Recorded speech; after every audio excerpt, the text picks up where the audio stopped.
What did I tell you? Alex was gonna win. He won. Anyways, great card.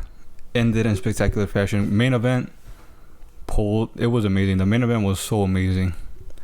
The whole main event. I don't know. This was the only pay-per-view that was worth the money. Just saying. And I kinda don't pay. Anyways, I told you Alex was gonna win. He won. We're back. The UFC is back on being exciting. Anyways, let me just go through this card. And I went 12 and 2, or I got 12 out of 14 right. Really good picks. I mean, to be honest, a lot of the favorites did win. So, it's not too hard to be. I can't really take too much. I can't be like, oh, I did amazing on picks. The obvious was obvious. But yeah, let's start off with Veronica Hardy, Walker. Who cares? I got it right. I'm pretty sure 99% of MMA YouTubers picked Hardy, and whatever. She won. This one, I picked Brahimaj by, I don't remember. I think I got him by submission. But I think I got him by third round submission. I said submission, but I don't remember which round. And he got the submission. I was right. I knew Brahimaj was a better grappler. A lot of people were saying Vanderford was a better grappler in Bellator. Like, I don't get it. Brahimaj obviously was a better grappler. Was been there, done that in the UFC. Has good wins. It was obvious he was going to be Vanderford. Vanderford's old. He had two layup wins. One in the UFC, but makes sense. So I got it right. 2 right. This one I also got right. Chris Gutierrez versus Basharat. Basharat was more aggressive in the fight. He beat Gutierrez by not being boring. And so he won. Makes sense. 3 in a row. 3-0. This one I got wrong. But it's WMMA. So who cares? Who cares? Getting 2 WMMA fights in a row correct in one card is less likely than winning the lottery. You're saying there's no way you can get 2 WMMA MMA fights correct in one card. There's no way. It's literally a 50-50 coin flip getting these right. And last fight under early prelims, Soriano versus Veretnikov. This one I got right as well. So what is it? 1, 2, 3. So 3-1 right now for early prelims. I got it right. I didn't see this fight, so I can't tell you much about it. But I mean, I knew Punaele was the better striker, and I'm guessing he outstruck him. I don't know. I didn't see the fight. On to the prelims. Edwin Shamazian versus Andrew Manuz. I got Edwin Shamazian winning. I think I got him by third round submission. What did I get him by? I think I got him by submission. Anyways, I got him by finish. He finished Andre Manuz. He dropped him and then ground and pounded him at the finish. Great finish. He is building himself into the UFC pretty nicely. Even though he's been on, he got into the UFC pretty young. He can be a really good fighter in the future, and we can see him in the rankings. Probably by the end of next year, or maybe next year, maybe he gets 1 or 2 fights quickly and gets himself a ranked fight, and probably could beat I don't know, someone who's hanging at the very bottom of the rankings. So Emir Shabazian, he's building himself into the UFC pretty nicely. He's looking like a pretty dangerous fighter in the future. Petromix versus Jakub Wiklash. This is the second and only in the last fight I got wrong. Technically, I mean, depending on how you scored this, Petromix could have won this. It was a 50-50 fight. As in the grappling, Petromix won on control time. Wiklash won on damage, on the striking. And so, I mean, even though I got it wrong, it was whatever. Like I said, I only got 2 fights wrong, 1 WMMA fight, and this one wrong, and it was a very close fight. So the 2 fights I got wrong were not bad as well. So I don't know. It was a good fight.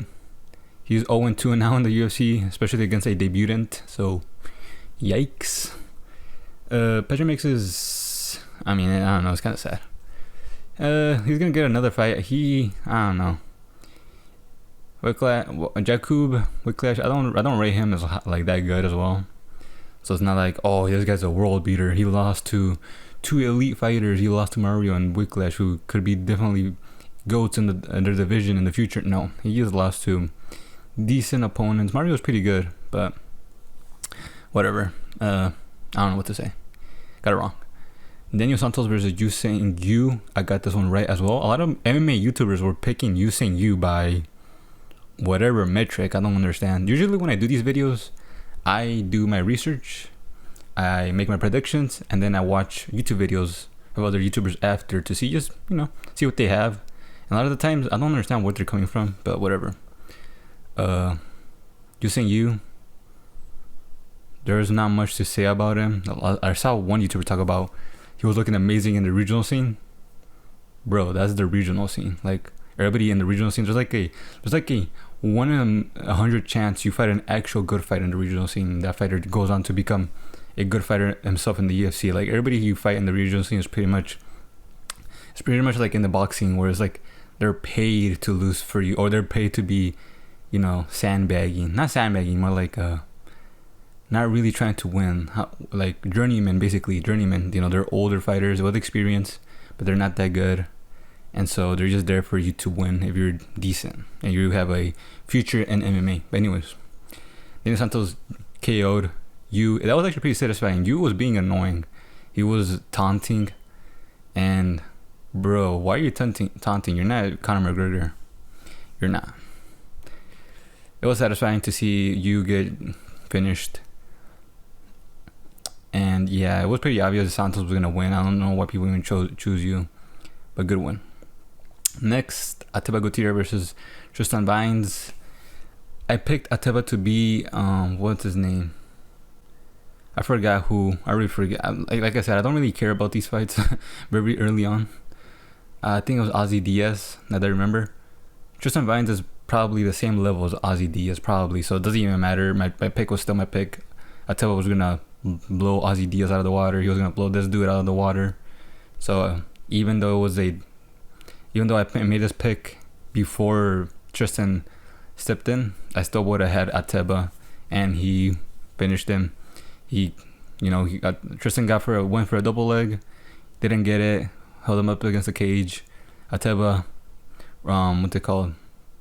he literally just peeled him off and put him on the ground and started ground and pounding and finished him. So Ngannou 2.0. I mean, it's still very early, to be honest, to even call this dude Ngannou. Ngannou was sending people to the shadow realm with one touch punches with elite heavyweights, and Ateba's still fighting at the very, very bottom of the barrel type of fighters at middleweight. So it's very hard to still call this dude Ngannou, but he can build himself up onto the middleweight division. He's still pretty young, so he still has a lot to improve. I mean, he can still improve a lot. That's what I'm trying to say. He still has his ceiling is not right now. He has this is him right here. That is his skill ceiling in like probably 5 years. And so he can be a really good fighter in the future. But for right now, it's very hard to say he is that guy. So give him like 3 more opponents, unranked opponents, and then maybe after his after a 4th win from now on, give him a ranked fighter. But right now, it's a little bit too early to give him anybody ranked or close to the rankings. I would still want to build up Ateba if I was the UFC. But yeah. Onto the main card, Abus Magomed versus Joe Pyfer. I chose Joe Pyfer, but I chose him by KO. I'm just gonna say Joe Pyfer has been training with Sean Brady. You can tell he really wanted to get a submission win. He went for the grappling in the first round, went for a takedown, didn't get it, got reversed. I think what happened is, Joe Pyfer, I don't remember exactly. I think he tripped Magomed, but Magomed landed on top, and that's how Magomed almost subbed Joe Pyfer in the first round. But Joe Pyfer is basically albino Ngannou. We got 2 Ngannou variants on this card. He was strong enough to survive the submission. He was patient. He didn't panic, and so he survived the submission. Joe Pyfer got up. The round ended. Joe Pyfer went again for another takedown and finally got on top and submitted Abus. It was a good submission. Has Abus ever gotten submitted in the UFC? I don't know, but if he hasn't, that's a pretty good win for Joe Pyfer. Joe Pyfer's finally now in the rankings. I don't know. I feel like Joe Pyfer. I don't know. It's kind of interesting. Joe Pyfer can be like a reverse Ilya, where Ilya started off as a grappler, but has insane power, so he leaned into the boxing. But Joe Pyfer is started off as a striker, has elite power. I mean, has insane power, and will start leaning into the wrestling, and use his boxing as in the back pocket. So it's a very interesting way Joe Pyfer is trying to build himself into the UFC. Was trying to grapple more. He could have a pretty successful run into a title fight. He focuses on grappling and then uses his striking, his power as a secondary weapon. So that's a pretty smart way to fight, actually. Because Ilya has the boxing and uses wrestling as a secondary weapon. So let's see how Joe Pyfer finds his success at middleweight rankings. Because right now, Joe Pyfer has his striking itself is not gonna get him anywhere really high, like into a title fight. So it's really interesting. He's trains with Sean Brady, so Joe Pyfer can definitely be turned into a grappler from now on and have success. So there you go. Probably Joe Pyfer. Who should he fight next? I don't know. Whoever else is. I don't know. Who can they give him? Kopylov? They can give him Kopylov. There you go, Kopylov. Alright, Josh Emmett versus Yusuf Zalal. Like I said, submission. I said third round submission. I don't remember correctly. Third round submission. He got the submission either way. Second round. Not much to say. It was a good win. I don't know who was Zalal fight next. Josh Emmett should retire low key, but I feel like he has one more fight in him. Probably fight someone else. He's number 8, so it's not like he's doing horribly, I guess you can say. He could fight someone else. I don't know who he could fight. Zalal. What is he? Featherweight? Who's at featherweight right now? He's number 8. Number 9. He's gonna move up to number 8. So I don't know. Actually, let me check. Yusuf Zalal should fight Arnold Allen or Brian Ortega. Arnold Allen is inactive, so it's not crazy for him to fight Yusuf Zalal, someone lower ranked than him and someone who's still a little bit fresher in the rankings. So give him Ortega or Arnold Allen. Makes sense in my opinion. There you go. Jiri versus Khalil, round 3. Good fight. I mean, amazing fight. Not good fight. Amazing. I got this one actually spot on. I said Jiri third round KO. Third round KO. I think Jiri was injured. His right foot was injured. He was an orthodox, very patient, never switched stance. He usually switched stance, and when you switch stance with like a long fighter, like an Izzy, it's really dangerous to. It's a really dangerous tool to have as a long fighter. And Jiri is much longer than Roundtree. Roundtree is infamously known to be kind of the shorter guy at 205, and Jiri wasn't really using his range or his switch stances in the first or second, and kind of gave up those rounds. And I was watching the fight, I was kind of guessing like Jiri's injured, so obviously it makes sense he's patient, but because he's patient, he is giving up the first or second, and since he's patient, obviously he wants to have a decision win, his first decision in the UFC. Crazy enough, I was thinking, well, if he wants to win by decision, then he's obviously gonna wanna give up one round and win 2 rounds, but not give up the first round. Usually, you want to win the best decision. You want to give up like the third round, or the 5 rounder. You want to give up the 4th and 5th. You want to win the first rounds first, get those guaranteed wins. But no, Jiri lost the first, lost the second. Roundtree was, he was just being the quicker guy against a patient Jiri. We never really seen a patient Jiri ever before. But anyways, and the third round came. Jiri put all his eggs in one basket because he's injured. I'm guessing he was injured.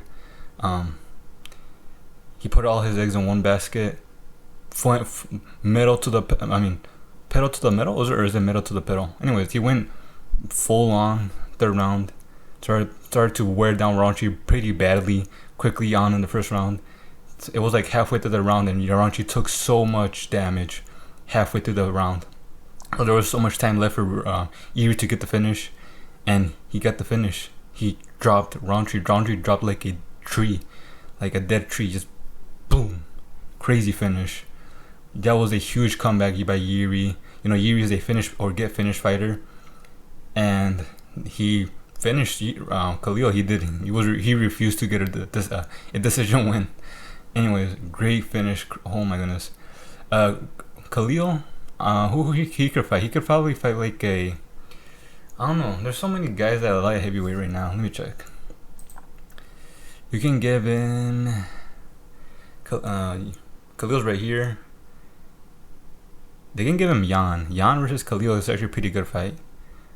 Or maybe Dominic Reyes. No, it doesn't make sense to give Dominic Reyes the number 4 right now. Volkan Ozdemir. When was the last time Ozdemir fought? I don't remember. I think it was either between Johnny Walker or Olberg, one of those two. Bogdan Guskov, Nikita Krylov. Give him John Blachowicz. Give Khalil John Blachowicz. There you go. John Blachowicz for Khalil. Jiri. I'm gonna get to Jiri in a bit. Who he should fight next. And I mean, it's kind of obvious if I'm gonna not say it. But anyways, next up, Merab versus Cory Sandhagen. Got this one right as well, but also by, like I said, decision. It was kind of obvious. You know, Merab is a decision machine. He's not the machine. He's the decision machine. That should be his new nickname. Anyways, I mean, the only thing I could really say is the second round where he almost finished Cory. But Merab is Merab. When he was beating on Cory, he was probably like, "Wait, I don't finish, guys. I win by decision." So he stopped and decided to not finish Cory. I don't know what was going on. He almost KO'd Cory. That's crazy. Anyways, he decided to give us a very, very fun 5-rounder instead of getting his first ever KO. I don't know if he ever has a KO before. Maybe, I think he has like one KO in his resume. But aside from that, as champ, highly doubt we will ever see a KO from the Merab. He was so close, but he didn't. Is he the GOAT? 100%. In my opinion, he is 100% the GOAT. I don't know. I mean, he finished Umar. I mean, he didn't finish Umar. He beat Umar, beat Sean O'Malley, finished O'Malley, beat Cory, beat Cejudo, beat Peter Yan. He beat Jose Aldo. Crazy resume. He doesn't have anybody else unless they give him Umar. If Umar beats Mario, give him Umar rematch. If Mario wins, give him Mario. But I don't know. It would make more sense for Pantoja to move up and fight Merab, because Pantoja beats Van. He's in the same spot as Merab. You know, they both cleared the divisions. Makes sense for two champs, you know, who cleared both of their divisions that are right next to each other to fight. Makes sense, right? And I mean, we've seen a bunch. We're literally seeing. I mean, champs that don't deserve to move up and fight for the belt, aka Islam, aka Ilya. But yeah, Pantoja Merab. The fight is there. It's been there for a while already, actually. But it makes. I mean, it's fine. Like, it should 100% make sense. Can Merab move up and fight Volk as well? Yeah. But Volk right now is a little bit busy at featherweight, so it makes more sense for Pantoja to move up rather than Merab to move up. But yeah, there you go. And Cory, who can he fight next? Oh, the Sean O'Malley fight. 100% the Sean O'Malley fight. There you go. Pantoja versus Merab. Sean O'Malley versus Sandhagen. There you go. Matchmaking by me. I'm the best matchmaker in MMA YouTube. Anyways, I'm just saying I'm the best, but I'm literally just saying what everybody else says. I don't know what I'm saying. Anyways, last fight. Like I said, I told you, Alex won. He was gonna win. A lot of people were saying he had the speed. Ankalaev had the speed advantage. The only reason, like I said, rewatch my video, rewatch my predictions video. I perfectly explained it where Magomed, only reason he won was the takedown threat. That was it. And the time he dropped Alex was a mistake on Alex. It wasn't a a perfectly fight IQ set up by Ankalaev. It wasn't. That was a mistake on Alex. And Alex came in the first round looking for blood. He was not scared at all of Ankalaev or his takedowns. He went forward, wasn't scared at all. He was a little bit too aggressive for my liking, but he got the finish. What's there to complain about? He rocked him bad with a right hand. Boom, straight down the pipe. Ankalaev got a little bit rocked, went for the takedown. Alex Pereira, when they went down, he landed on top. Started ground the pounding, landed like 100 unanswered elbows on Ankalaev.